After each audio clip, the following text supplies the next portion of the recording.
Bueno, buenas noches a todas las personas que se van a estar conectando. No sé si ya van a conectar. Voy a esperar unos cuantos minutos para empezar de pronto a socializar un poco o presentarme, tal vez, como parte inicial.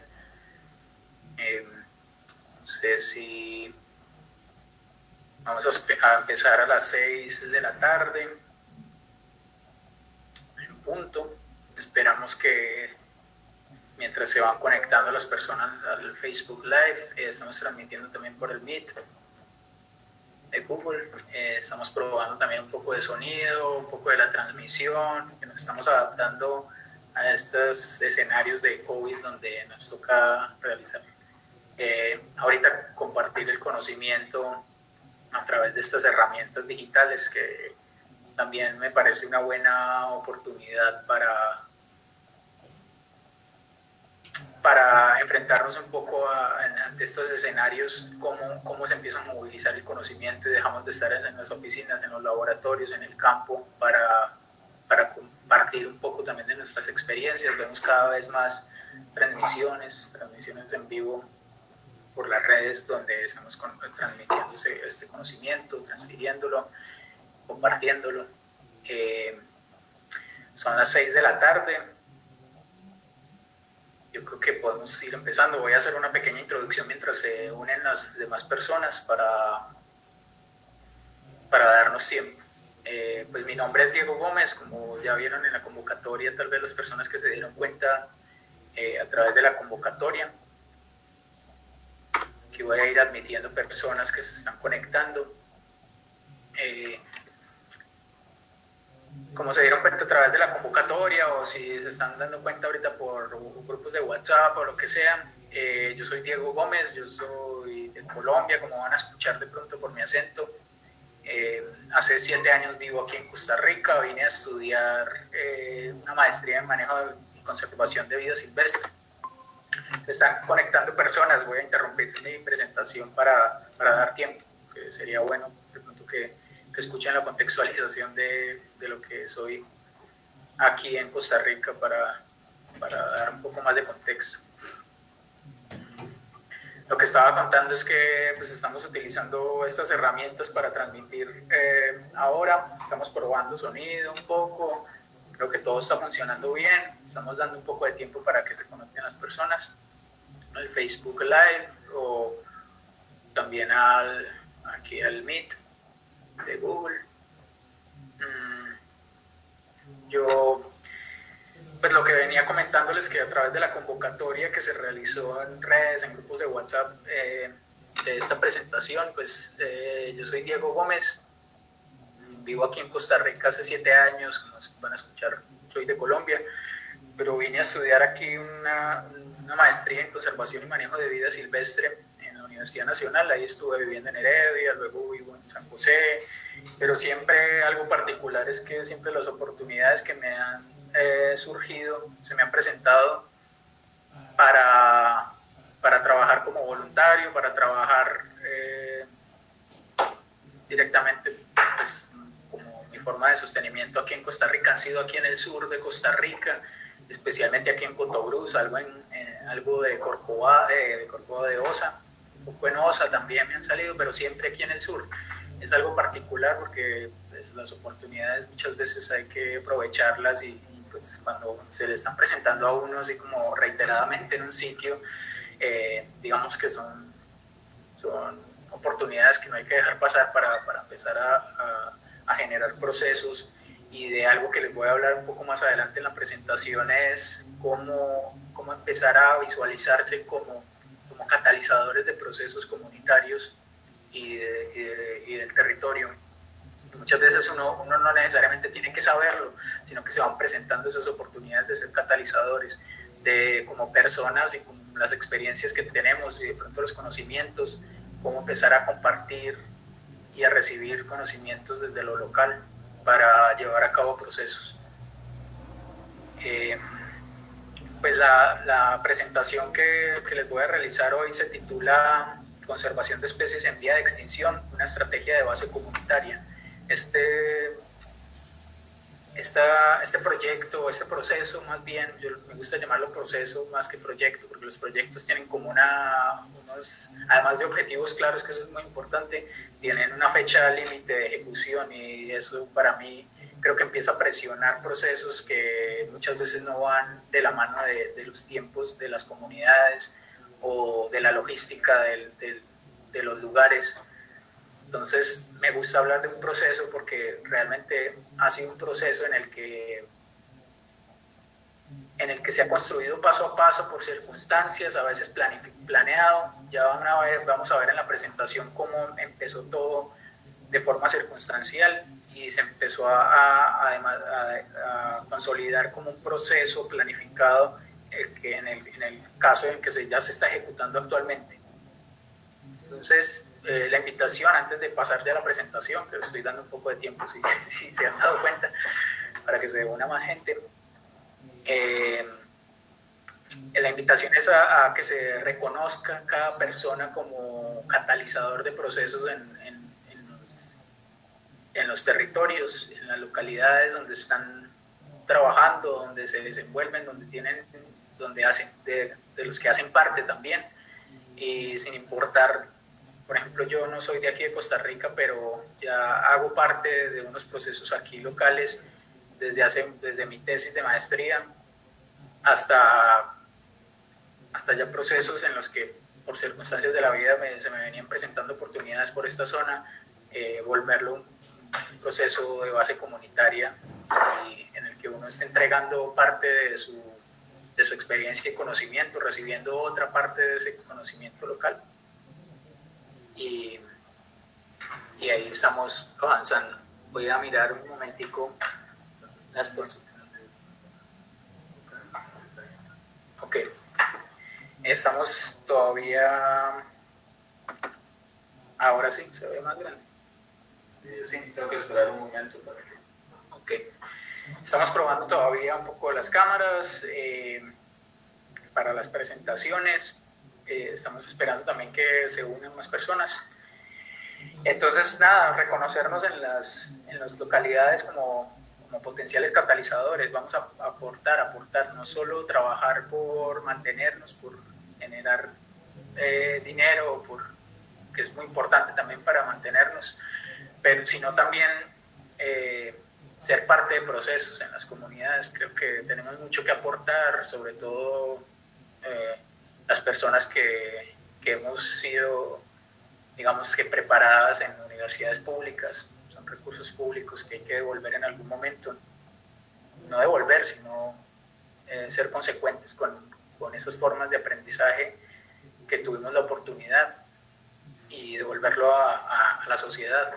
Entonces, nada, la invitación es a ser parte de esos procesos. Y ya vamos a hablar un poco de esos 7 años que yo vivo acá en Costa Rica. 4 de esos años ha sido acá en Cotobruz y es de lo que vengo a hablarles un poco de cómo empezó todo. Voy a pasar a hacer una pequeña presentación y voy a confirmar que se esté presentando bien.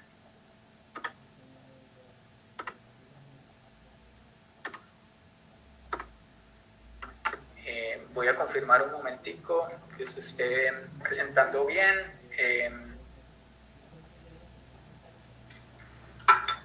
Para poder iniciar.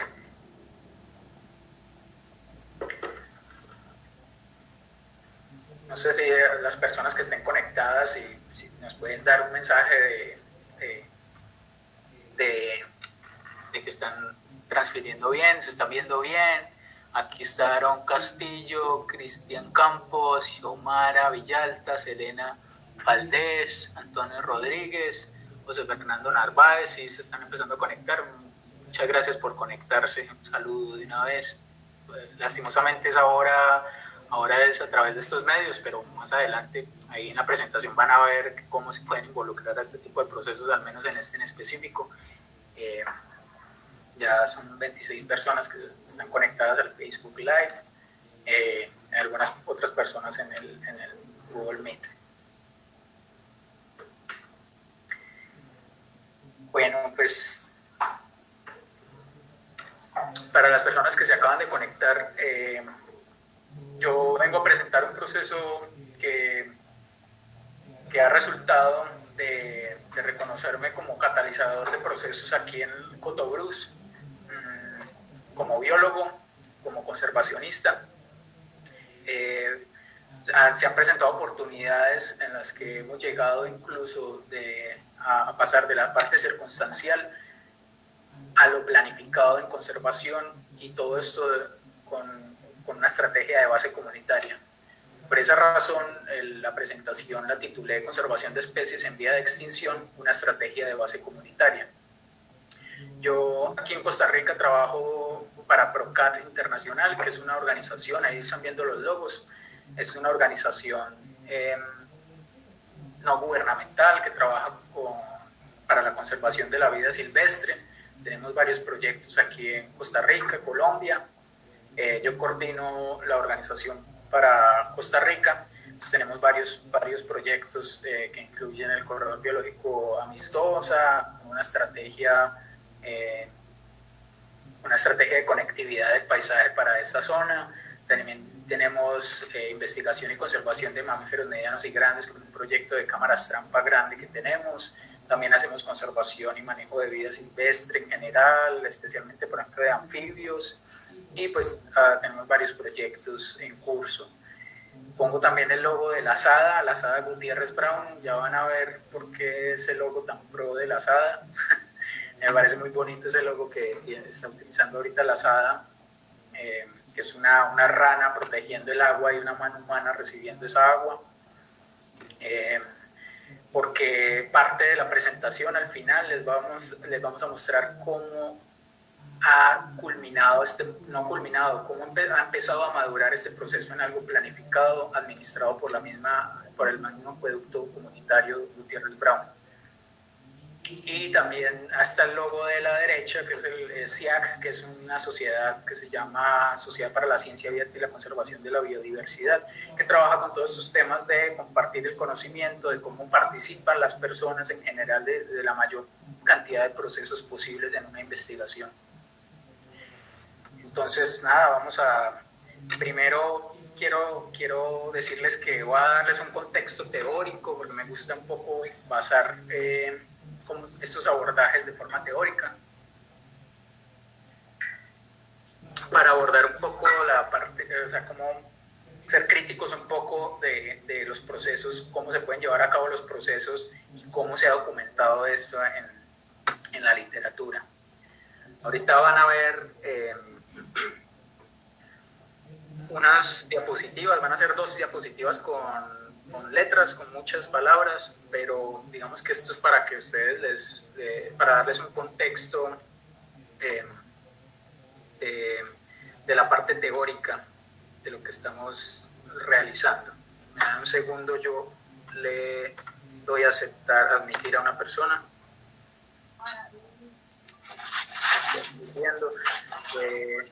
Le pedimos, por ejemplo, a las personas que se unan. Perfecto. Entonces están uniendo algunas otras personas y estamos en la presentación. Les hablaba que voy a tener dos diapositivas para explicarles la parte teórica, un poco en lo que nos basamos ahora de este abordaje de investigación participativa, de cómo abordar esto de base comunitaria para la conservación de especies amenazadas. Y es la definición, yo sé que la han escuchado en algún momento, es de ciencia ciudadana, o lo que se conoce en el norte global como Citizen Science, que está definido como una práctica de investigación en la cual los ciudadanos interesados y entrenados participan en ciencia voluntariamente para la colecta de datos. Aquí es muy importante reconocer que dice que participan primero voluntariamente y segundo solo para la colecta de datos. Esto tal vez ya más adelante les voy a mostrar, pero se pueden ir imaginando qué tipo de participación ustedes tienen con algunas plataformas cuando se habla de biodiversidad, tal vez plataformas o aplicaciones como eBird o iNaturalist que muchas personas están utilizando, cómo empiezan a introducirse las personas en el mundo de la ciencia a través de la colecta de datos, ¿sí? Eso es lo que se define como ciencia ciudadana. Pero hay una definición que me parece un poco más apropiada, y es una que se denomina monitoreo de base comunitaria. El monitoreo de base comunitaria, como ustedes pueden ver en pantalla, dice que es un proceso donde los ciudadanos, las agencias gubernamentales, la industria, la academia, grupos comunitarios e instituciones locales colaboran para monitorear, rastrear y responder a problemas de preocupación común de la comunidad. Entonces miren, aquí hay una cosa importante, es que en la definición de ciencia ciudadana vemos a los ciudadanos como un actor importante que colecta datos. En esta otra definición, el monitoreo de base comunitaria ya es son actores locales que están planeando y están respondiendo a problemas de preocupación común. Me dan un segundo, yo acepto otra persona en el Meet para que no se queden las personas sin la charla. Ah, ya, me ha aparecido acá.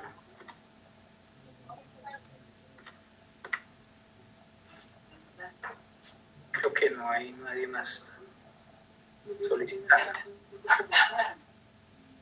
Listo. Entonces, hay una gran diferencia, y es que ya estamos viendo aquí en el monitoreo de base comunitaria, estamos viendo ya un proceso en el que hay varios actores locales repercutiendo. Me deja mirar a ver si son mensajes o... Ah, ya, es que puede ir admitiendo personas para que desde hecho es de los actores locales que están en investigación participativa, entonces para que aquí esté conectado, me alegra un montón. Listo. Continúo entonces con la presentación. Entonces esta definición de monitoreo de base comunitaria implica ya varios actores locales que están respondiendo a sus problemas. No solo para responder hay que rastrearlo, hay que monitorear esos problemas de preocupación común de la comunidad. ¿Y ustedes qué piensan que pueden ser situaciones de preocupación común de las comunidades? Pues nuestros problemas de siempre, que son los sociales, los económicos, y ahora que son cada vez más frecuentes son las preocupaciones ambientales, que es de lo que estamos hablando en este momento. Sin embargo, todo este abordaje que vamos a hablar sirve para empezar a enfrentar los problemas comunes de las comunidades, incluso los sociales y los económicos. Hay otra definición que se denomina investigación-acción participativa, que es con la que más nos identificamos. ¿Por qué? Si vamos a la definición que ustedes están viendo en pantalla, les voy a dejar texto, pero es para que ustedes lo puedan leer ahí, no esté yo hablándoles solamente. Y esta definición es que es un proceso por el cual miembros de un grupo o una comunidad, ellos lo definen como oprimida, colectan y analizan información y actúan sobre sus problemas con el propósito de encontrarles soluciones y promover transformaciones políticas y sociales. ¿Por qué nos sentimos más identificados con esta definición? Primero, porque si ven las fechas, estas definiciones son de los 90 e incluso surgen en los 40. Estas definiciones surgen en los 40 con Kurt Lewin, en el que él empieza a hacer un nexo entre investigación y acción, es decir, no solo investigar. ¿Qué pasa con el proceso de investigación? Se genera conocimiento, pero el conocimiento solo no hace nada. El conocimiento necesita ser utilizado para resolver problemas, para tomar acciones, ¿sí? Tenemos que enfrentar acciones, y nosotros en el contexto latinoamericano tenemos problemas sociales, económicos y ambientales. Si la investigación no sirve para resolver esos problemas, estamos haciendo el proceso a medias. Y más adelante, en los 70, el maestro Fals Borda define este proceso de investigación como una investigación militante para solución de problemas y compromisos, y es un compromiso fuerte con las comunidades. Es decir, la investigación para resolver problemas, para esa práctica, para esa acción. Y él dice que militante es porque uno se siente comprometido realmente como investigador a aportar a resolver esos problemas. Entonces miren, si ven esas fechas, 40, 70, va mucho más atrás estas propuestas de lo que se conoce ahora como Citizen Science, que es de unas pocas décadas atrás. Entonces primero lo tomamos la investigación acción participativa como definición propia de este proceso, porque es rescatar de dónde vienen esas bases. Valls Borda es latinoamericano, ¿sí? Está proponiendo cómo involucrar a las personas para resolver sus propios problemas. Eso es lo que ahora se está retomando en el Norte Global como Citizen Science a medias, porque no es necesariamente para resolver problemas, solo es para utilizar a las personas para que colecten datos, ¿sí? Entonces, investigación en acción participativa. Entonces, ya ven la diferencia entre ciencia ciudadana, monitoreo de evaluación comunitaria, y lo que nosotros tal vez nos sentimos más afines es a la investigación acción participativa. Ahora bien, en la literatura actualmente dice que el enfoque de ciencia ciudadana no es el tradicional, de que los científicos usando a los ciudadanos como colectores de datos, sino a ciudadanos como científicos. Entonces, en ese sentido, pues yo estoy de acuerdo en cierta parte con esa definición, que los ciudadanos ya no son ciudadanos que toman solamente datos, sino que son científicos. Pero científicos, ¿hasta qué parte o qué tipo de científicos? ¿Científicos que generan conocimiento o colectan datos solamente, o son científicos que buscan con el conocimiento generado resolver problemas? En ese caso, las herramientas muy utilizadas como eBeard o iNaturalist, ¿qué papel cumplen? ¿En cuál de estas definiciones se encuentran? Es una pregunta que dejo abierta. Yo tampoco conozco muy bien estas plataformas. Estamos viendo pros y contras por el momento, pero para nuestra base teórica en la que nos fundamentamos nosotros para el proceso que les voy a presentar, nos basamos en otra concepción. No es solamente estas plataformas que recogen datos de todo el mundo, que son muy útiles, son demasiado útiles para ver patrones generales geográficos amplios, qué está pasando con las aves, con los mamíferos, con otros grupos animales en toda América, en toda Europa, pero se quedan un poco cortos. ¿Qué está pasando en lo local? ¿Qué está pasando en Cotobruz? ¿Qué se puede resolver con los datos de eBeard en Cotobruz? O incluso en una localidad más pequeña, en la cuenca del río Cotón. ¿Qué puede resolver eBeard o qué datos puede aportar eBeard o iNaturalist a esta escala espacial tan pequeña? Es una de las preguntas que dejo para ver qué tan útiles son estas plataformas en lo local. Sin embargo, ya les dije, es supremamente útiles a escalas geográficas más amplias, a nivel continental, por ejemplo. Y ya para terminar con tanto texto, para hablarles de lo que es el proceso de aquí local, les dejo esta cita, y es que la ideología básica de la investigación acción participativa es que las personas conscientes de su realidad, todos y todas las personas que viven en una comunidad, en un sitio, en un territorio, son conscientes, sobre todo a las personas que tienen condiciones socioeconómicas restringidas, y aquí lo definen como pobres y oprimidos, porque trabaja la investigación acción participativa, trabaja con las minorías, que es contrahegemónica. Como esas personas que ya son conscientes progresivamente transforman su ambiente por su propia praxis. Es decir, aquí no hay personas dictando qué es lo que tiene que hacer la gente, sino la propia gente que vive en su territorio, conociendo su territorio y diciendo cómo trabajar para resolver los problemas sociales, económicos y ambientales a los que nos enfrentamos. En este proceso, esto es muy importante, en este proceso otros pueden jugar un papel catalítico y de apoyo, pero no dominar. Esto es una cita de Raman, del libro de Valls Borda y Raman, en el que me parece súper importante para poderles empezar a decir por qué yo me vi involucrado en este proceso de acá en Cotobruz. Y es cómo empieza uno a jugar un papel catalítico en estos procesos.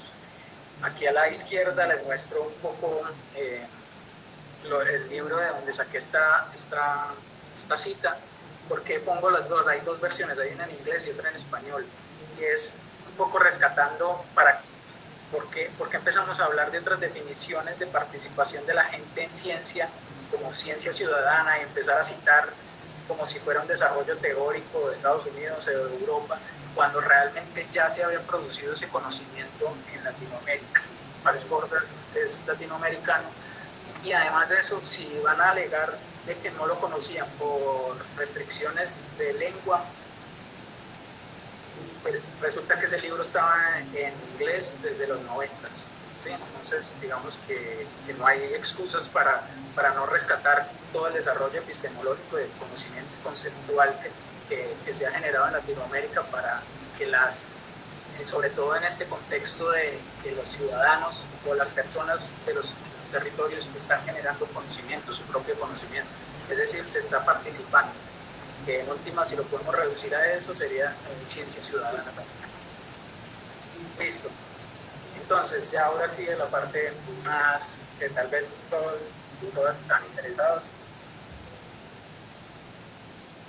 Y es cómo se llega a ese proceso de conservación de especies amenazadas con un enfoque de base comunitaria.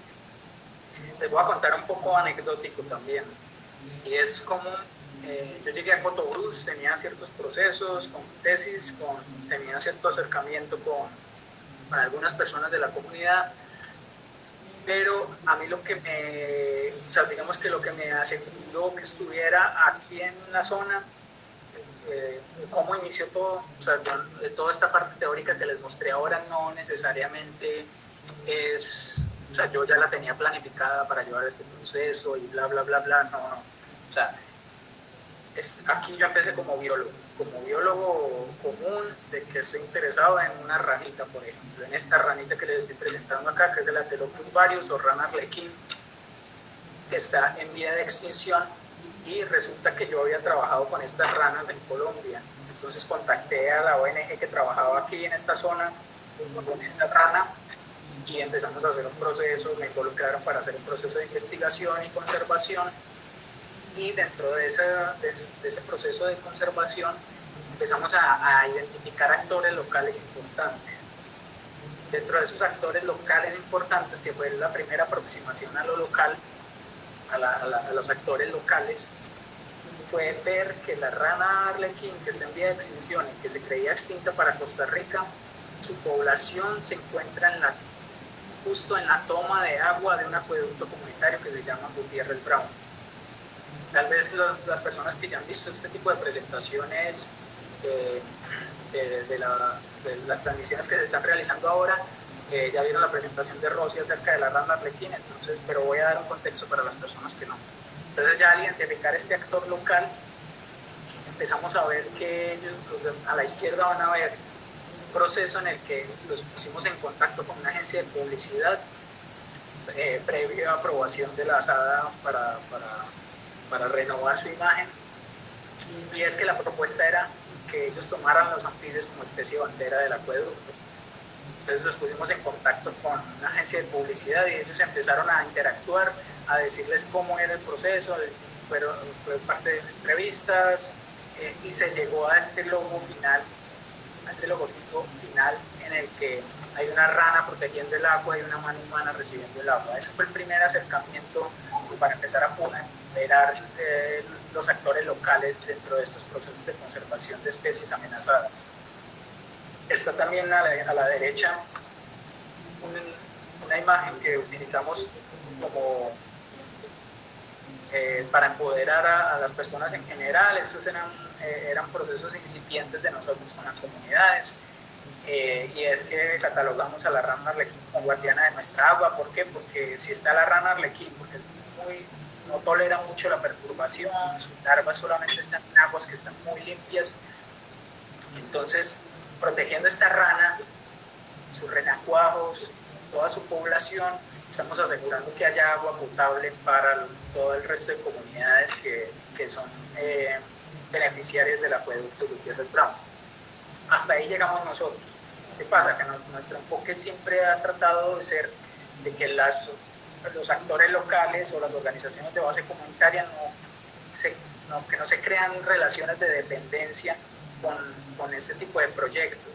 Es decir, que los mismos actores locales sean capaces de generar sus propios procesos. Pues, ¿qué pasa? En la última imagen, esto es un resumen muy corto de lo que ha pasado con la rana arlequín, pero es para darles un poco de contexto.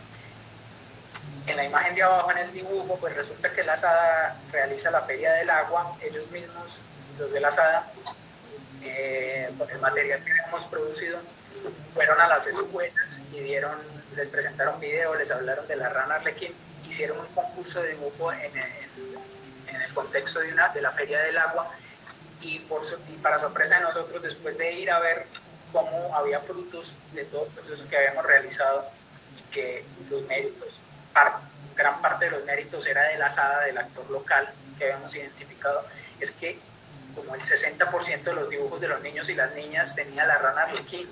Eso fue para nosotros como, digamos que fue algo que nos hizo pensar mucho en los procesos, por qué deben ser de base comunitaria. Hasta ahí llegamos nuestros procesos incipientes de trabajo con la comunidad. Entonces fue cuando en el río Cotón había una amenaza muy importante que varias personas de la comunidad estaban en contra, y es del desarrollo de infraestructura para generación eléctrica en el río. ¿Eso qué implicaba? Intervenir el río. ¿En qué fase estaba? En estudios previos, en socialización, no sé en qué fase estaba, pero la comunidad no quería y se empezó a organizar, y gracias a esa estrategia de la rana arlequín, que fue tan sonada en las comunidades aledañas al río, algunas personas de la comunidad local nos contactaron para decirnos: ¿qué hacemos? ¿Por qué no buscan la rana arlequín donde va a ser la intervención de la hidroeléctrica para nosotros defender el río? No queremos que esas obras de infraestructura se realicen en el río, nos van a cortar parte de la capacidad del río. Había mucha conmoción en varias personas, y entonces ahí fue cuando yo, con esas personas que estuvimos hablando, les dije: hay muchas más amenazas en el río también, ¿por qué no hacemos un taller mejor y mapeamos todas esas amenazas, incluyendo el potencial desarrollo hidroeléctrico? Fue cuando entonces saqué una imagen del taller que hicimos, fueron algunas personas los participantes, incluyendo personas de las asociaciones de desarrollo integral, la Unión Zonal de Asadas, no recuerdo bien cuáles participaron en ese momento.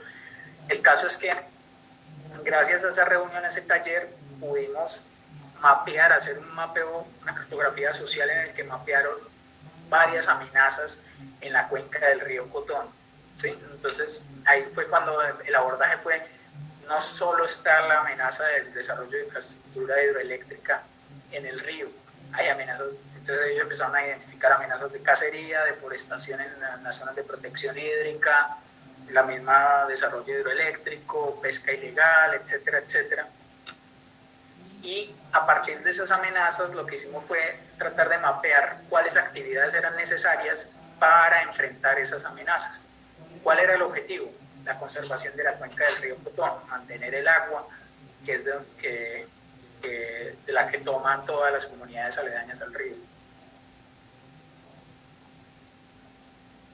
Y entonces aquí empieza todo. Dentro de las actividades que identificaron las personas que estaban participando en ese momento, hubo 3 que eran transversales a todo, o sea, era como los 3 pilares para enfrentar todas las amenazas identificadas. Uno es un plan regulador, tiene que ver mucho con el ordenamiento del territorio. Esto es mucho más complejo, digamos que hay que empezar a trabajarlo ya, o empezar a trabajarlo en algún momento, y me parece demasiado importante, y es cómo ordenar el territorio, en torno a qué y según qué contexto local, ¿sí? Eso todavía, o sea, yo no he sido partícipe de ninguna parte de eso. Yo sé que hay algunas asociaciones de desarrollo integral que ya lo están viendo cómo abordar este tipo de procesos, porque si no estoy mal, Cotobruz no tiene un plan de ordenamiento territorial claro. Sin embargo, bueno, además, otras actividades transversales que identificaron fueron la educación ambiental y la investigación especialmente de especies amenazadas de la cuenca del río. ¿Por qué identificaron esta? Las personas que participaron todavía seguían de pronto interesadas en conocer qué especies amenazadas estaban en la cuenca del río para defenderlo de la hidroeléctrica. Eso fue más o menos como el contexto de por qué surgieron surgió esa investigación en la cuenca, de conocer la biodiversidad de la cuenca. Entonces, nos quedamos con dos de esas que hemos empezado a trabajar, la educación ambiental y la de investigación en la cuenca del río. Entonces, les presento la cuenca del río Cotón. Ustedes pueden ver, hay algunas comunidades allí. Aquí están mapeadas Palmira, Filatigre, Agua Caliente y Camaquil. Está el contexto de dónde está el Parque Internacional La Amistad, dónde está la zona protectora Las Tablas. El límite de la cuenca es el que está en naranja. ¿Esto qué quiere decir? Parte del agua que toman las comunidades locales que administra la Sada Gutiérrez Brown tiene una parte ganada, y es que parte viene de la zona protectora, son áreas protegidas, zona protectora Las Tablas y Parque Internacional La Amistad. Sin embargo, que estén protegidas no quiere decir que sea una protección real o efectiva, ¿sí? Para que lo tengan en cuenta. Y aquí está el contexto de la cuenca del río Cotón. Listo, entonces nos quedamos con las acciones que identificaron. Fueron investigación local, entonces nos mandamos con investigación, empezamos a participar en reuniones para hacer inventarios participativos de biodiversidad en la cuenca del río. Aprovechábamos estudiantes que teníamos que venían, voluntarios, para empezar a hacer inventarios, a compartir conocimientos y experiencias y empezar a entrenar también personas locales en esos inventarios. ¿Qué pasó con esos inventarios? Creo que voy a interrumpir un momentito.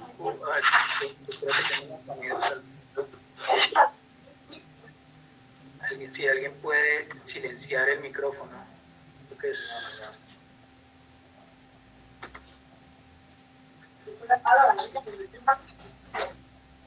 Listo, ahora sí, ya, perdón. Es que tenía un sonido al fondo. Listo. Entonces fue por esa pregunta de la comunidad de que queremos saber qué especies hay acá en la cuenca, especialmente las especies amenazadas para defender el río, nos llevó a hacer unos inventarios en los que identificamos peces, anfibios, reptiles, aves y mamíferos. ¿Cuál fue la sorpresa para nosotros? Yo trabajando acá en la zona, por parte de la ONG para la que trabajaba, siempre trabajan con especies carismáticas como la rana arlequín, que ya les dije más o menos el proceso que hubo, que fue interesante también, fue muy bonito, que el jaguar, no sé, como la danta, etcétera, etcétera, pero no habíamos visto. Fue a partir de la pregunta de la comunidad de qué especies amenazadas había en la cuenca que nos dimos cuenta que había tantas especies amenazadas en la cuenca de ese río. Entonces, si se dan cuenta, de 10 especies de peces que logramos identificar, 9 son nativas. Los peces no están categorizados en amenazas, pero que sean nativos dice mucho, es decir, que no están en otras partes del mundo, solamente aquí en Costa Rica o a lo sumo, a lo máximo, en el sur de Costa Rica y en el occidente de Panamá, y ya, solamente están ahí en esos dos sitios, en esas áreas. De 53 especies de anfibios que identificamos, 15 especies estaban amenazadas. Aquí hay algo que quiero aclarar, no todo lo encontramos con las actividades que hicimos con la comunidad. Parte de esto, y ese es el papel también importante que juega algunas personas que tengamos ya bases, por ejemplo, en biología o que hagamos esto como trabajo, etcétera, etcétera, y es empezar a revisar literatura de la localidad para saber qué se ha reportado en la literatura. Entonces, no todas las especies amenazadas las encontramos nosotros, pero sí estaban reportadas en la literatura. Pero nos dimos cuenta que había 15 especies amenazadas de anfibios, una especie de reptil, 5 especies de aves y 6 especies de mamíferos medianos y grandes amenazados. Estos son un total de 27 especies en vía de extinción en una sola cuenca hidrográfica. Eso es una cosa, una bárbara, o sea, es increíble. Y además de eso, todo el contexto de que es una zona de recarga acuífera de un acueducto comunitario, está el proceso de la rana Arlequín con nosotros allí, entonces digamos que eso había que aprovecharlo, digamos que es una oportunidad sin precedentes en la zona. Entonces, ¿qué hicimos? Pues nosotros igual hacemos investigación e hicimos el inventario de anfibios, que fue lo mejor que quedó, con participación local. Rescato mucho a Rafael Méndez y a Adams Méndez, que hicieron en esa participación una parte importante del trabajo de inventario de anfibios.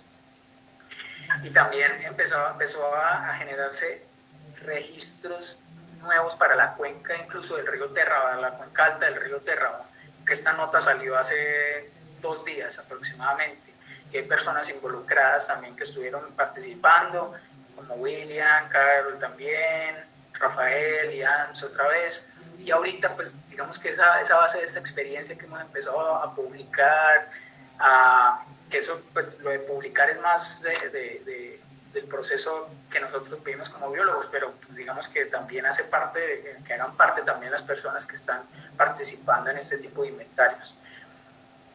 Hago un paréntesis. Si ven en la publicación de arriba, ahí cometimos varios errores. Primero, tratar de publicar en inglés una cosa que era local, de un proceso local.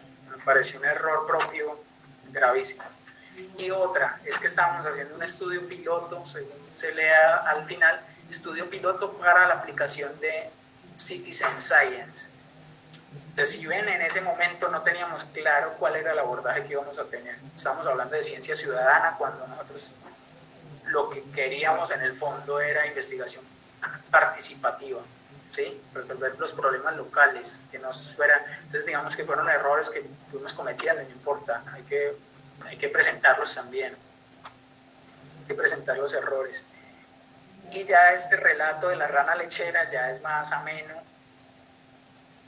que incluso es como empezamos a defender cómo esa participación ciudadana empieza a aportar información importante científica. Entonces no es solo el ciudadano, la persona o las personas en el territorio, las personas los locales colectando datos, sino aportando conocimiento útil.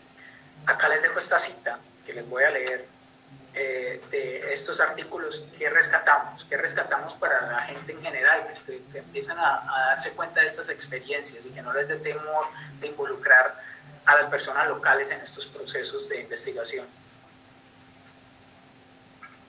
La cita dice: consideramos que la fotoidentificación, es decir, utilizar fotografías de anfibios y lo que sea para saber qué especies son confiables para algunas especies, porque si se enfrentan a un biólogo van a decir no, eso no es posible con una fotografía saber qué especie es, y lo generalizan a todas las especies, es decir, ninguna especie es posible identificarla con foto.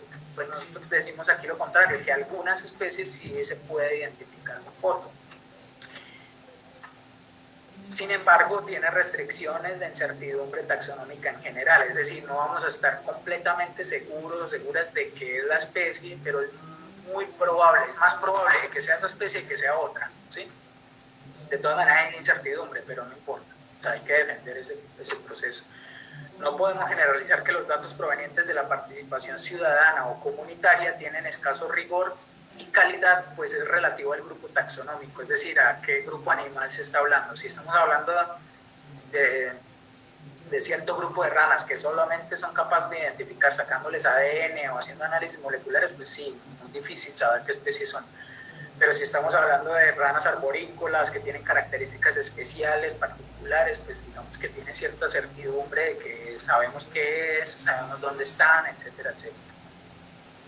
Por lo tanto, apoyamos la pertinencia de considerar los esfuerzos de las comunidades locales por conocer su biodiversidad. Esto es rescatando que los inventarios participativos de biodiversidad, dado que enriquecen el conocimiento de la fauna y ayudan a enfocar esfuerzos futuros de exploración e investigación en la zona. Es decir, es conocimiento sumamente importante.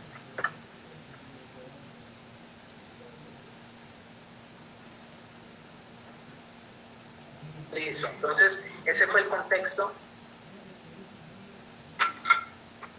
circunstancial de cómo se fue generando esta parte que ya es más un proceso, esta parte que ya es un proceso más planificado de lo que es la participación ciudadana en ciencia para conservación de especies amenazadas y tal vez lo adiciono ya, que es la educación ambiental.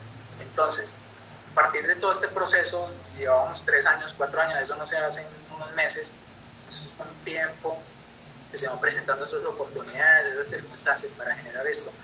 Pues hay un proyecto ya activo que se llama Ciencia Participativa y Educación para la Conservación como herramientas para la conservación de especies amenazadas en la zona de recarga acuífera de la Sada, Gutiérrez y Brown.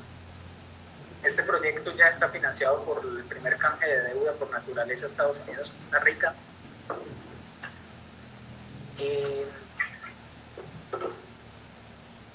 Y ya, como les dije, es un proceso más planificado.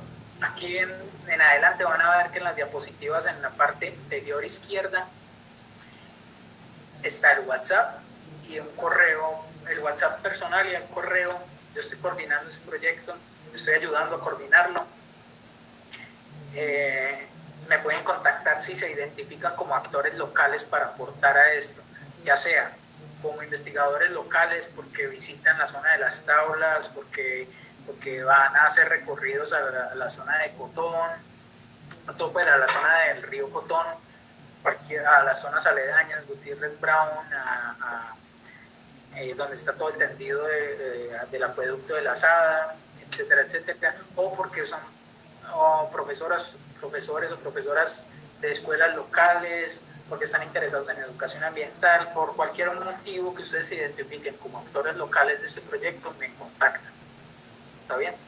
Entonces, ¿qué objetivos tiene este proyecto? Como ustedes ya vieron, entonces, tenemos el programa de investigación participativa, que ¿de dónde surge? Pues del mapeo que hicimos con el taller con algunas personas de la comunidad, en el que se identificaba como la investigación como un pilar importante para enfrentar esas amenazas. ¿Qué queremos? Es identificar dónde están las especies amenazadas. ¿Cuáles especies amenazadas? Eso ya lo hicimos. ¿Dónde están las especies amenazadas y dónde están las amenazas?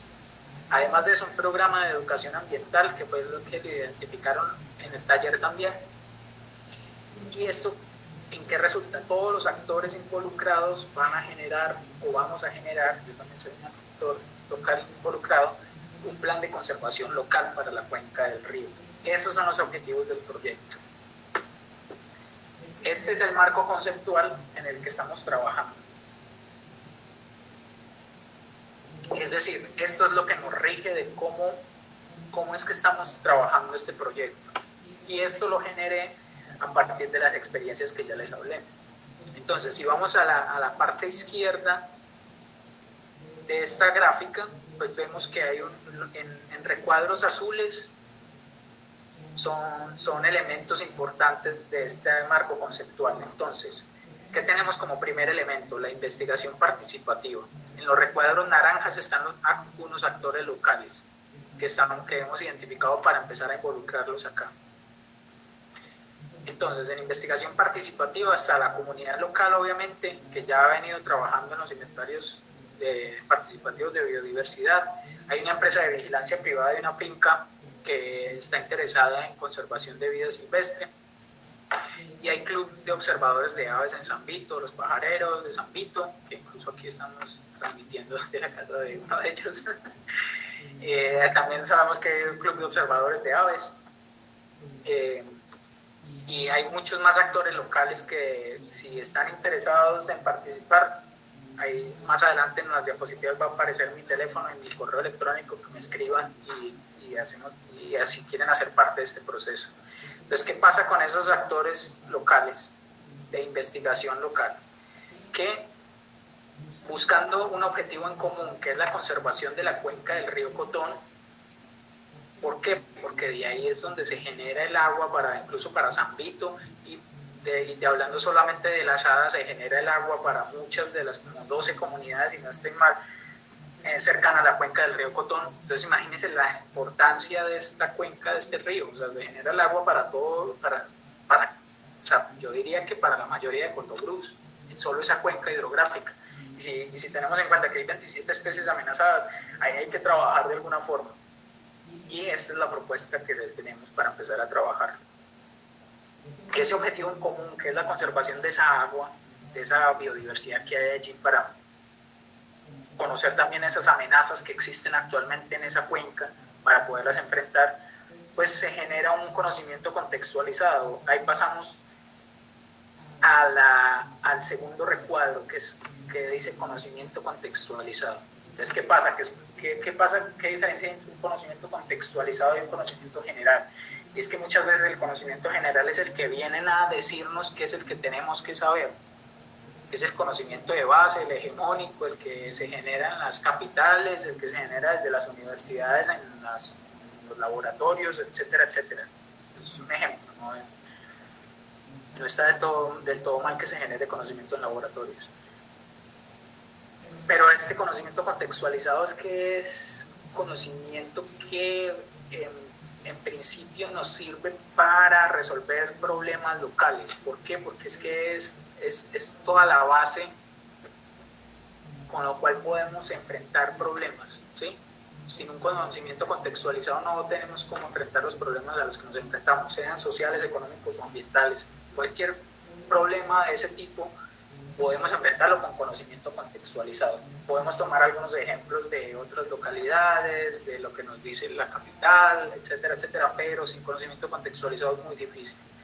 ¿Qué pasa con ese conocimiento contextualizado? Que la propuesta es que ahora, viendo el recuadro, el segundo recuadro naranja, veo yo, no sé qué color ven ustedes, vemos algunos otros actores que son escuelas locales, lo que se conoce como Educapila, que es un programa de educación ambiental para toda la zona de amortiguamiento del Parque Internacional La Amistad, las mismas asadas y otros actores locales que se quieran involucrar, tomen ese conocimiento contextualizado o tomemos y tratemos de llevarlo a los niños y las niñas en las escuelas, porque digamos que es el primer actor que identificamos, es más fácil, ya tienen un proceso de aprendizaje en las escuelas, hay un contexto en el que se puede llegar con material adicional, con currículums, no sé si adicionales, estamos explorando eso, si contextualizar los currículums que ya existen o llevando adicionales o no sabemos, apenas estamos probando, pero digamos que es el entorno, digamos que más óptimo para llevar ese conocimiento contextualizado a través de un programa de educación ambiental. Si ven que en el marco conceptual estamos pasando de lo que es investigación participativa, los actores locales, las personas que participaron en el taller identificaron investigación como eje transversal para enfrentar las amenazas. Ahorita ya pasamos a la educación ambiental y está conectado. Esa era la función de este marco conceptual, que no estén desligados, que no estemos trabajando educación ambiental por un lado e investigación participativa por otro y haciendo otras acciones de conservación por otro lado. La idea es integrarlo. Entonces, ¿qué pasa? Que estos niños y niñas van a recibir ese conocimiento contextualizado, pero yo dije recibir, pero digamos que la idea es que sea interactivo, no ver los niños y las niñas como sitios donde hay que ir a llevar información y conocimiento porque carecen de él supuestamente, sino que sean ellos, los niños y las niñas, actores incluso locales de todo este proceso, ¿sí? Entonces, para no verlos como un lugar donde hay que llevar conocimientos, nosotros proponemos este primer recuadro gris, dice evaluar. ¿Qué evaluar? Conocimientos previos, vacíos de conocimiento y mitos negativos. Es decir, no podemos asumir con un currículum de educación ambiental o educación para la conservación que se ignora todo y que lo que nosotros vamos a llevar de conocimiento es lo que necesitan conocer el público objetivo, en este caso niños y niñas de escuelas, sino que tenemos que evaluar ese conocimiento previo. ¿Para qué?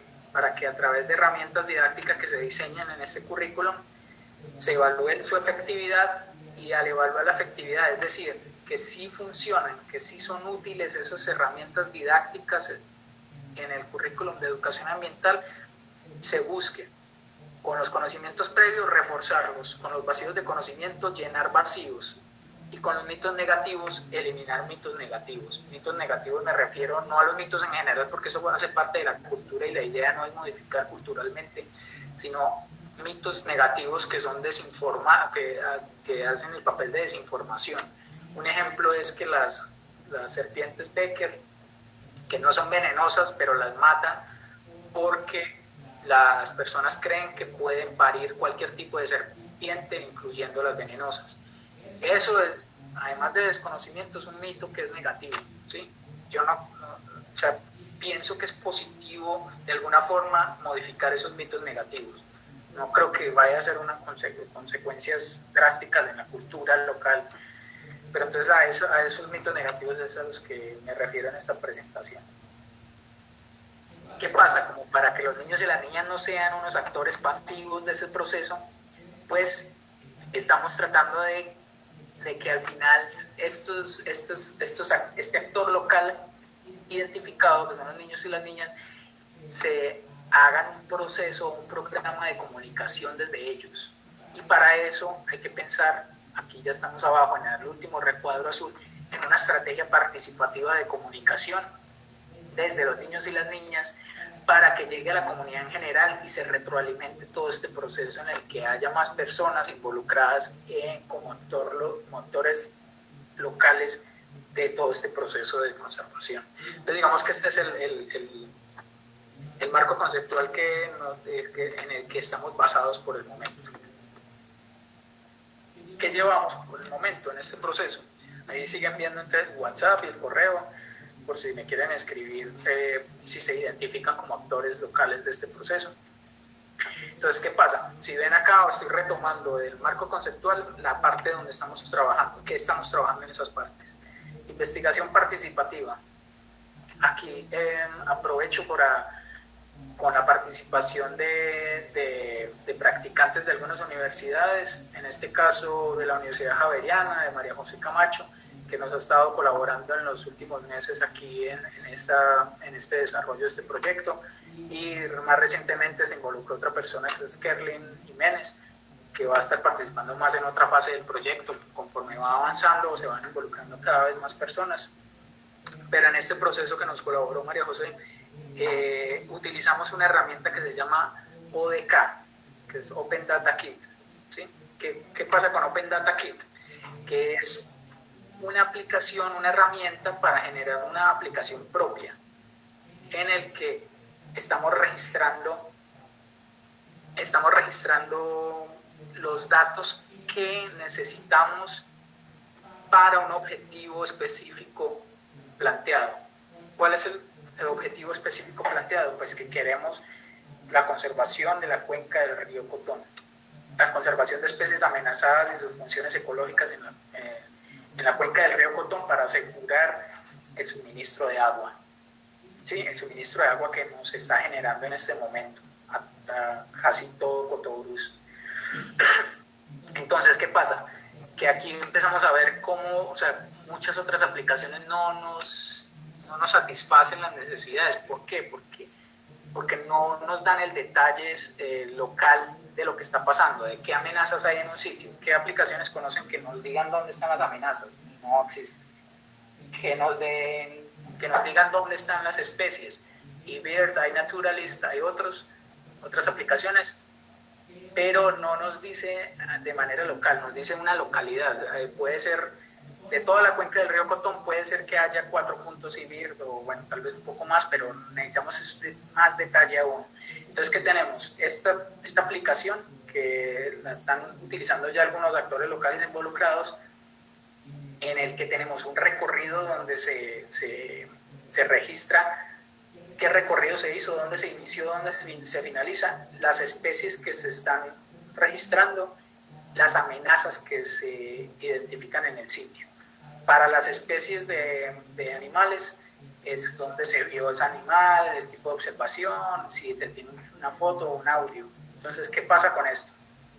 Pues que tenemos, con esta aplicación lo que estamos logrando es que ya conocemos el inicio y el final de los recorridos de algunos actores locales. Entonces, aquí hay un zoom de la cuenca del río Cotón.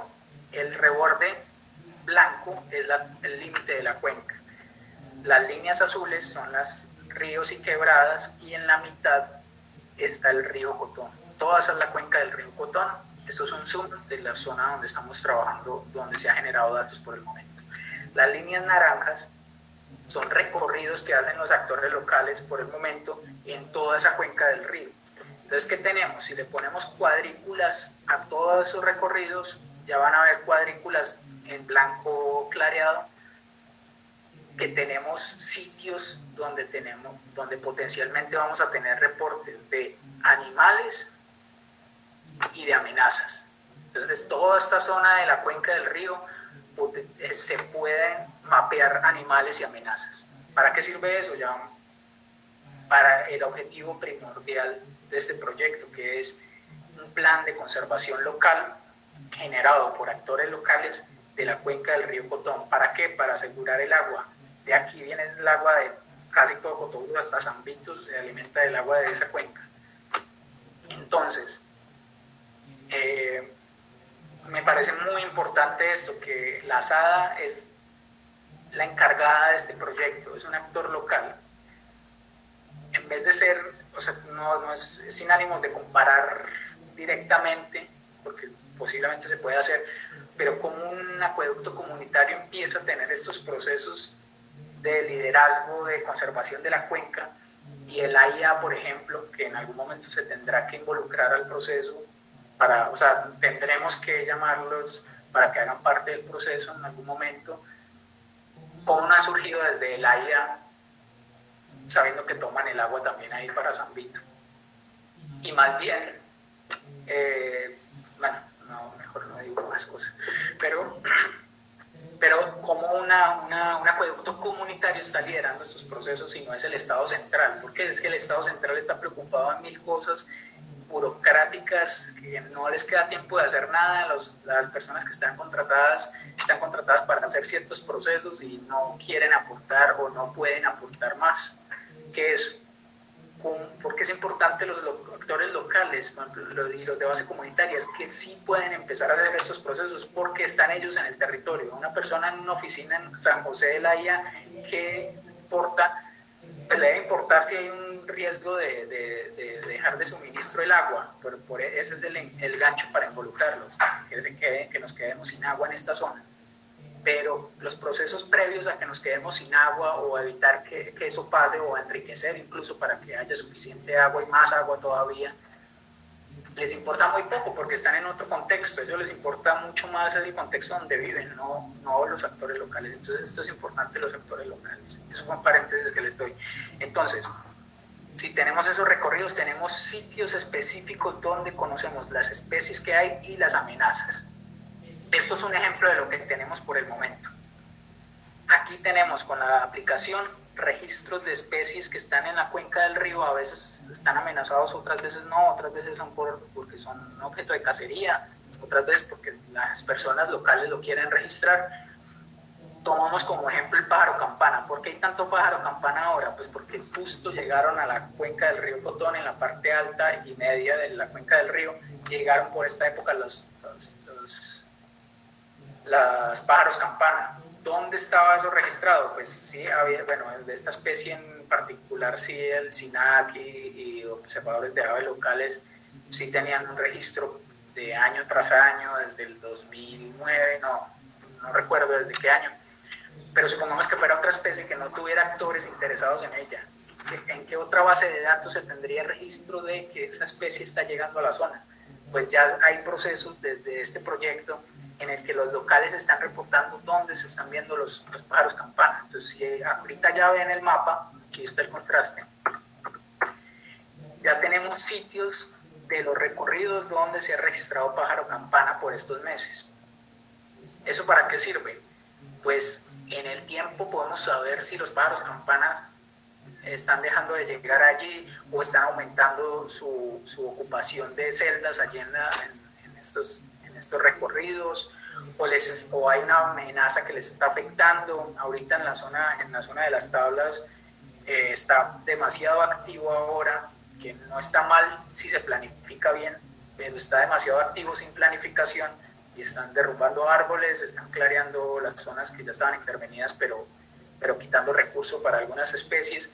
¿Cómo eso afecta a otras especies? Digamos, si estuviera activa esta aplicación desde antes, por ejemplo, este proceso desde antes, ¿cómo hubiéramos podido reportar cómo se ha disminuido la presencia, por ejemplo, de quetzales en la zona de las tablas, que ya nos comentaron que han sido afectadas por clareación de esas zonas que estuvieron intervenidas hace tiempo y que ellos lo estaban utilizando, los árboles muertos, pero los árboles que estaban por ahí cerca para anidar.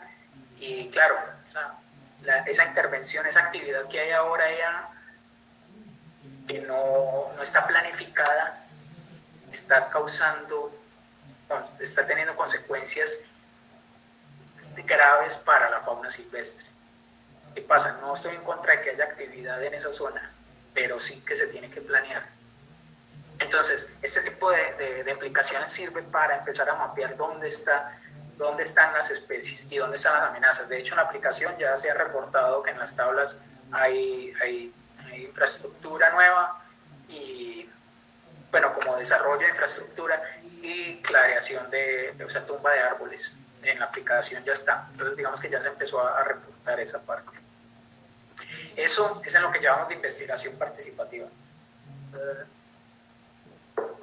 Cómo ese conocimiento de la vida silvestre que está allí, que está en vía de extinción, se está empezando a reportar. ¿Dónde está? ¿Y qué amenazas hay en la zona? Entonces, todo ese conocimiento que se está generando por personas locales, cómo llevarlo a ese conocimiento contextualizado, que fue lo que les expliqué ahora, cómo llevarlo a un público que tal vez lo pueda aprovechar, en este caso los niños y las niñas. Y es en cómo llegar a esas escuelas con ese conocimiento que se está generando por las personas locales. El problema fue que el COVID llegó y ya no podemos ir a las escuelas. Pero cuando podíamos ir a las escuelas, tuvimos la oportunidad de hacer algunas evaluaciones previas para mirar conocimientos previos, que ya vamos a ver cómo nos sorprenden las cosas que encontramos. Para esta parte de educación para la conservación tenemos 3 objetivos que queremos alcanzar. Uno es que el público meta, en este caso los niños y las niñas, conozcan algunas especies en vía de extinción de la cuenca del río Cotón, que es de donde toman su agua, el agua del acueducto en general. Que reconozcan el papel ecológico y el vínculo con el agua de estas especies en vía de extinción que están en la cuenca del río. Y que ellos mismos identifiquen las amenazas, o que al menos conozcan las amenazas que enfrentan estas especies que están en vía de extinción. Ese es el objetivo de esta parte de educación para la conservación. Entonces, vamos con el diagnóstico. Aquí pueden ver en qué parte del marco conceptual estamos trabajando ahora. Veníamos acá en el de investigación participativa, como ya hay conocimiento generado, pasamos al de educación. Y inventamos un juego, una lotería. Pues no lo inventamos, la lotería siempre se ha jugado, no sé cómo le dirán acá en Costa Rica, es lotería, es sacar una ficha de algún objeto, animal o lo que sea, y como un bingo, pues. Entonces, tenía especies amenazadas y especies comunes de la cuenca del río, tenía anfibios, aves y mamíferos, ¿sí? Entonces, ¿qué hacíamos? Con este juego hacíamos no solo jugábamos con los niños y las niñas y poníamos las especies que estaban, las especies de la cuenca, sino que evaluamos qué tanto conocimiento tenían estos niños y niñas de esas especies, o al menos de los grupos de animales que se estaban trabajando, que eran anfibios, aves y mamíferos. Entonces, ¿qué tenemos acá? Estos son ya análisis estadísticos de lo que hicimos en las escuelas. Tenemos el rosado es la prueba 1, es decir, fuimos por primera vez. El verde es la prueba 2, es decir, fuimos como un mes después de esa actividad. Y el azul es la prueba 3, que es como 3 meses después de haber jugado, y en cada una de esas pruebas jugábamos una vez más el juego.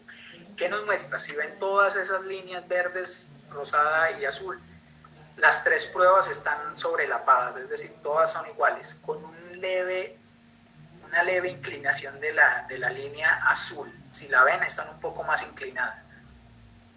¿Qué quiere decir eso? Que en general puede que haya habido algo de adquisición de conocimientos con ese juego, pero lo más importante aquí es reconocer que los niños y niñas desde los 4 años, es decir, acá abajo en el eje X, donde dice edad promedio, desde los 4 años, yo creo que se ve mi manito ahí del cursor, desde los 4 años hasta los 13 años aproximadamente, tienen un conocimiento alto. Empieza como desde el 60-70% de las respuestas correctas de animales del juego tienen un conocimiento alto. Es decir, no importa la edad, uno pensaría, por eso es importante evaluar antes de llegar con un currículum, porque no podemos asumir que los niños y las niñas desconocen. Uno qué pensaría, y de hecho lo pensamos, los niños y las niñas más pequeños deben conocer menos esos animales porque son más pequeñitos, ¿sí? Los más grandes tienen la oportunidad de salir con el papá, con la mamá, con salir tal vez a zonas boscosas, etcétera, etcétera. Y no, o sea, tienen el mismo conocimiento. Miren, la pendiente no es tan pronunciada. Los más grandes tienen un poquito más de respuestas correctas que los más pequeños. Pero partimos de que los niños y las niñas de esas localidades, de esas escuelas evaluadas, al menos de esa muestra que tomamos, conocen la fauna local. Aquí hay algo bien importante en esta otra gráfica. Ahorita en este caso lo rosado son los anfibios, lo verde son las aves y lo azul son los mamíferos. Aquí vemos algo muy importante, y es que no importa la edad, si empieza, donde empieza la línea, es edades más pequeñas y conforme va avanzando son edades mayores hasta los 13 años.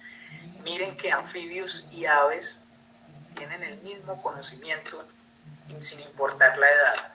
Es decir, desde tempranas edades se están enfrentando a ver anfibios y aves, o los conocen al menos. ¿Qué pasa con mamíferos? Que los mamíferos no, los mamíferos lo conocen mucho más los niños más grandes, los niños y las niñas más grandes, que los niños y las niñas más pequeños. Entonces, ¿esto qué nos da? Por eso es importante evaluar previamente, es que el currículum que diseñemos tiene que ir diseñado para que las edades menores tengan acceso a recursos visuales de las especies de mamíferos amenazados de la cuenca del río.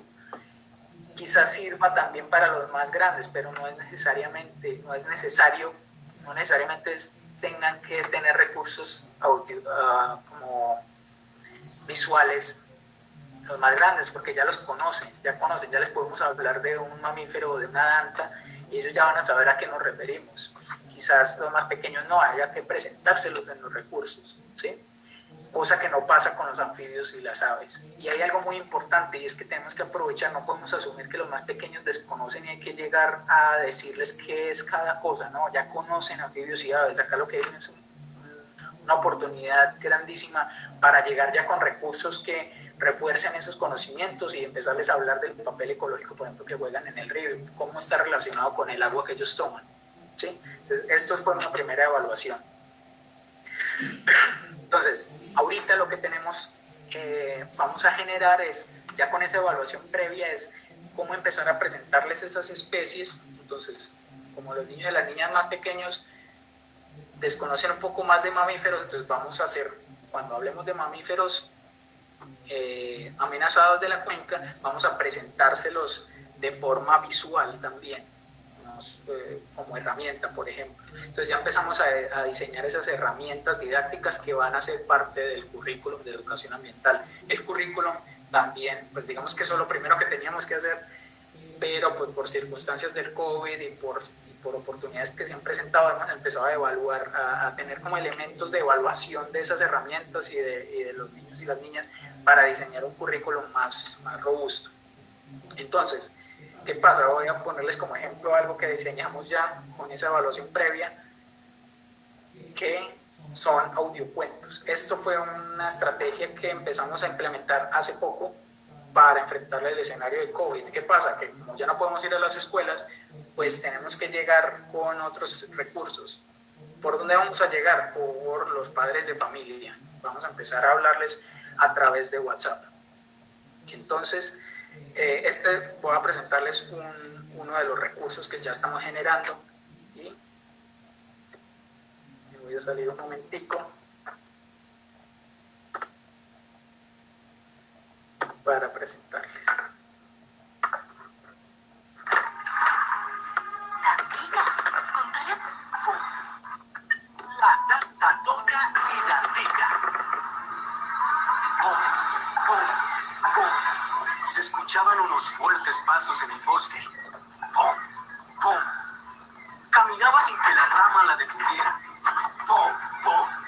Y dejaba una amplia trocha al caminar. ¿Sabes quién es? Hola, soy la Dantatoña. Vivo aquí en el bosque y lo recorro principalmente de noche. Soy el mamífero terrestre más grande de Centroamérica. Y ella es Dantica, mi hija. Hola, soy Dantica. Camino al lado de mi madre porque aún soy muy chiquita. Estoy reconociendo mi hogar. ¿Quieres que te lo describa? Vivimos en un bosque maravilloso. Árboles de todas las formas y colores. Muchas frutas y semillas. También árboles y arbustos para rascarse y comer. Para rascarse y comer.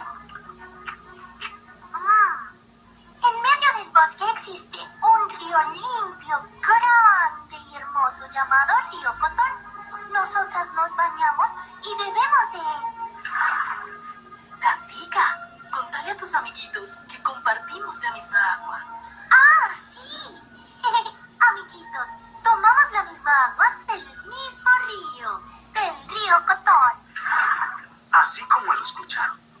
El agua que utiliza Dantatoña y su hija Dantica es la misma agua que el acueducto comunitario Gutiérrez Brown lleva a sus casas. Luego de muchos kilómetros de recorrido por tuberías y un proceso de potabilización, por supuesto. La asada te lleva el agua para que puedas tomarla con tranquilidad en tu casa. Mi mamá me ha dicho que en nuestro hogar el bosque y el gran río Cotón están cuidados porque existe la zona protectora Las Tablas y el Parque Internacional La Amistad. Pero todo este bosque depende de ustedes y de nosotras. Dantica tiene toda la razón. Cuidar el agua depende de todos y todas, porque para mantener el agua debemos cuidar el bosque. Preguntemos a Dantatoña cómo podemos cuidar el agua y el bosque. Muy bien. El agua tiene mucha relación con el bosque. En general, sin el bosque no habría agua disponible para beber.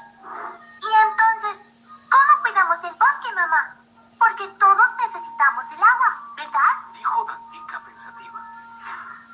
Claro, mi amor. Necesitamos el agua. Sin ella no podemos vivir. Por eso debemos cuidar el bosque y de esta manera asegurar el agua. Y para cuidar el bosque y el agua, nuestros amigos y amigas los humanos no deben cortar los árboles que se encuentran alrededor de los ríos y quebradas. Además, no deben hacer quemas porque pueden incendiar todos los árboles. Y hay algo muy importante. Deben evitar cazar los animales del bosque, incluidas nosotras las dantas. ¿Cómo, mamá? Exclamó Dantica preocupada. Sí, mi amor. Algunas personas con malas intenciones y sin necesidades buscan animales para cazar, pero no te preocupes. La mayoría de las personas, sobre todo los niños y las niñas, nos van a proteger. Le dijo Dantatoña a su hija mientras continuaba explicando cómo las dantas y el resto de los animales mantenían el bosque y por esta razón el agua para beber. Todos los animales cumplimos una función en el ecosistema. Por ejemplo, algunas aves y algunos murciélagos polinizan flores, comen frutas y sueltan semillas de donde nacen nuevos árboles. Algunas serpientes comen lombrices e insectos, como geófis. Otras serpientes comen ratones y pueden controlar plagas. Algunos peces limpian los ríos. De otros insectos, como las abejas, los mosquitos y las mariposas, polinizan las flores produciendo así frutas y más plantas. ¿Y nosotros, mamá? ¿Qué hacemos en el bosque? Preguntó emocionada Dantica. Nosotras, Dantica, somos jardineras. ¡Guau! ¿Jardineras? ¿Por qué, mamá? Porque al comer podamos algunos arbustos. También comemos semillas y las sembramos en el bosque cuando hacemos caca. Y como somos las más grandes del bosque, al caminar abrimos amplias trochas donde entran los rayos del sol. Y adivina qué, Dantica, el sol da energía a las plantas. Entonces hacemos que crezcan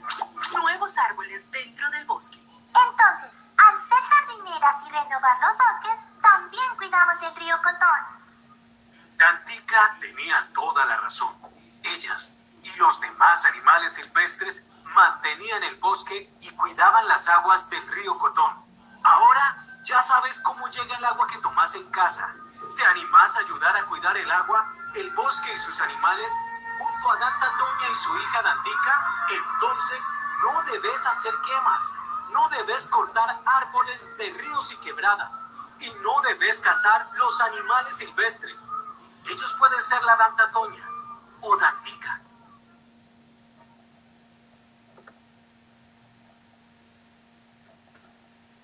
Bueno, este fue entonces uno de las herramientas que estamos diseñando para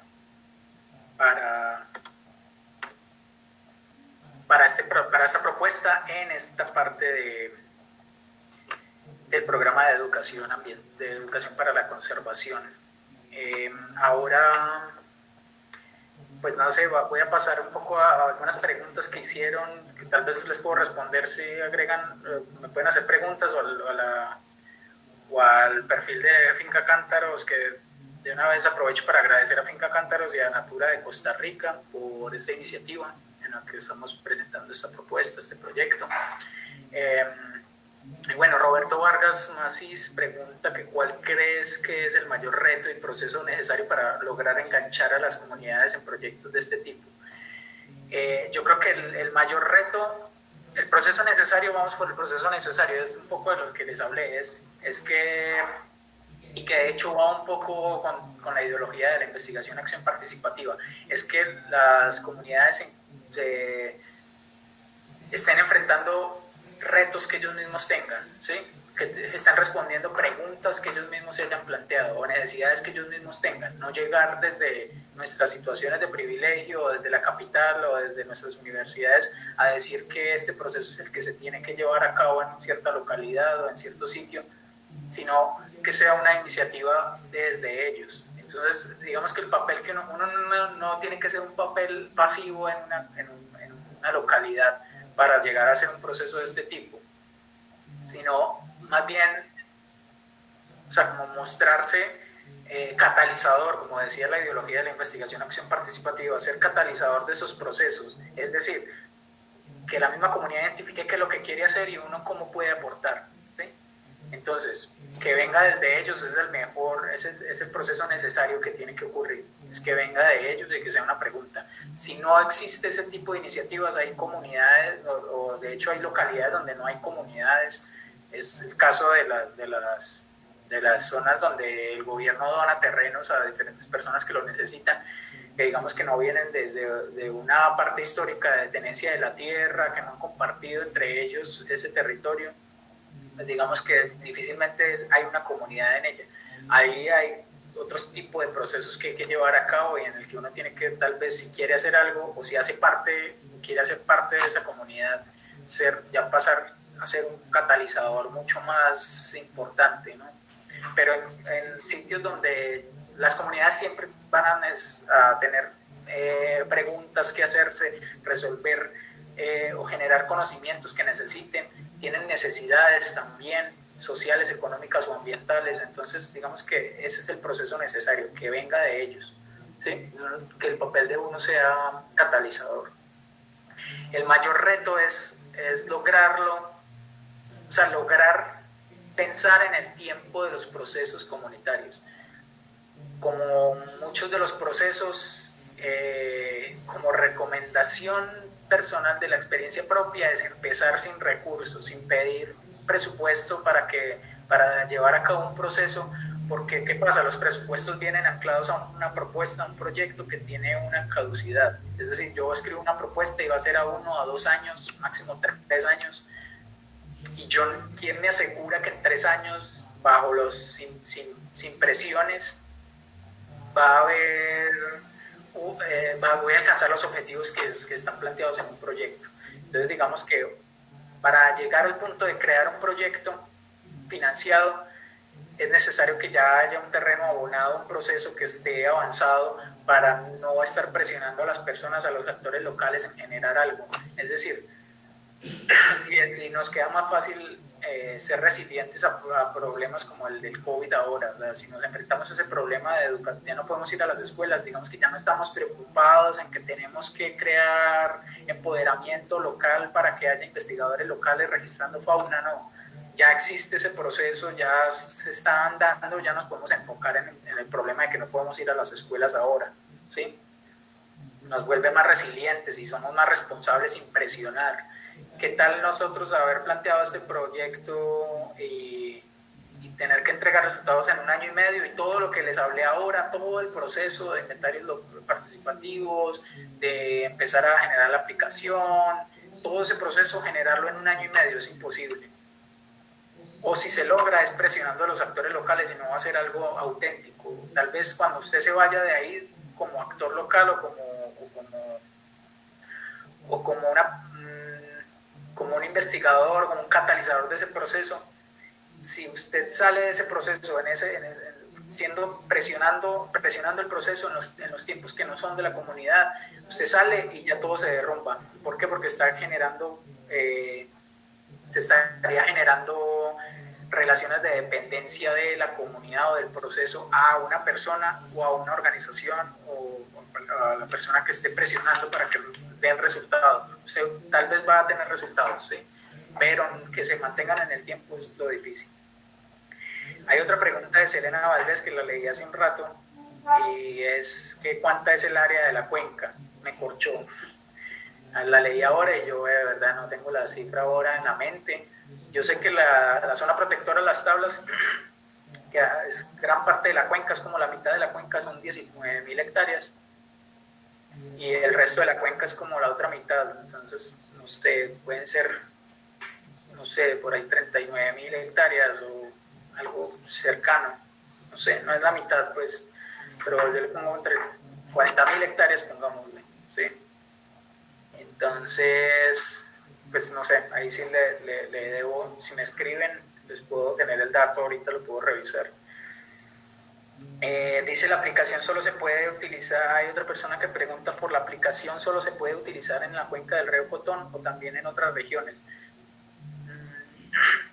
La aplicación ODK es una herramienta en la que se puede adaptar para lo que uno quiera registrar, ¿sí?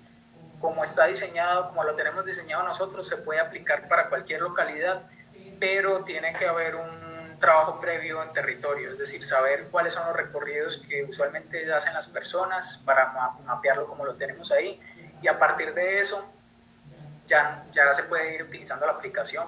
Entonces, si quieren implementarlo, en algún momento se puede generar algún proceso paralelo a este de la cuenca del río Cotón en otra localidad. Si lo quieren liderar ustedes mismos, les podemos explicar cómo se hace, o si quieren que lo hagamos, si quieren que lo hagamos nosotros como actores interesados o participando directamente, también es una posibilidad. Eso depende mucho del tiempo, pero todo eso se puede hacer.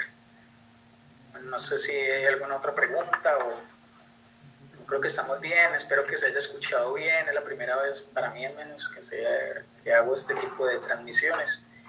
Espero que les haya gustado y si se sienten que hacen parte como actores locales de alguno de esos procesos que les nombré del proyecto, me escriben y empezamos a unir esfuerzos. Muchas gracias, que estén muy bien, chao.